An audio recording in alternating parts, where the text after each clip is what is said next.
Admin, post mo naman to please. In-edit ko na po yan ng maayos.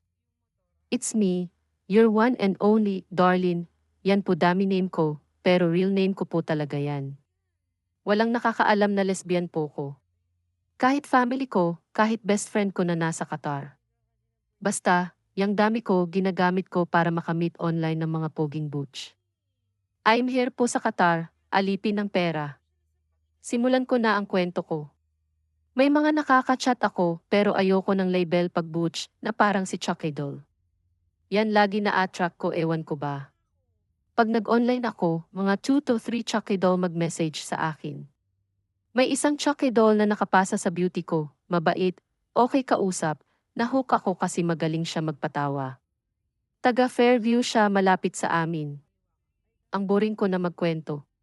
Fast forward, uwi na ako ng Pilipinas. Nag-meet kami sa SM North. Chucky Doll nga siya, nagpareban pa talaga ang tomboy na to, kinky naman. Nakarent ako sa Grass Residences noon, sumama siya sa akin, wala akong magawa, nag-take out siya ng donut sa Jayco. Iniisip ko na noon, may balak siguro siyang masama sa akin. Nai-ready ko na sarili na kung mangyari man yon, hahayaan ko na kasi 2 years na din naman akong tigang.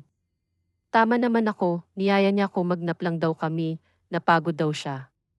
Nagnap naman kami kunyarian for 25 minutes din siguro. Buntong hininga siya paulit-ulit. Nung sinabi ko, sige na, kiss mo na ako. Ginawa naman niya. Nag-ibabaw na siya noon, ready na ako maservisyuhan. Tinaas ko pa mga kamay ko, pumikit ako, akala ko this is the life na. Nagulat ako, ba't may bigote akong naramdaman sa lips ko, pagtingin ko ang lapit na ng pechay niya sa fez ko, I cannot. Inupuan ako ng Chucky Doll. Wala naman ako reklamo, two-way naman ako. Baka pinapauna lang niya sarili niya din ako, nawantusawa mukbang. Nagkamali ako. Ako ang nagtrabaho, bumayo, kumayod, nagpiga ng nyog.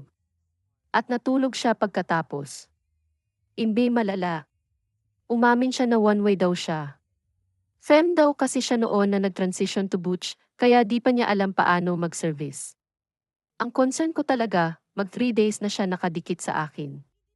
Grabe ko ba kung na-turn off na ako, now lang ako naka-encounter ng butch na one-way baliktad.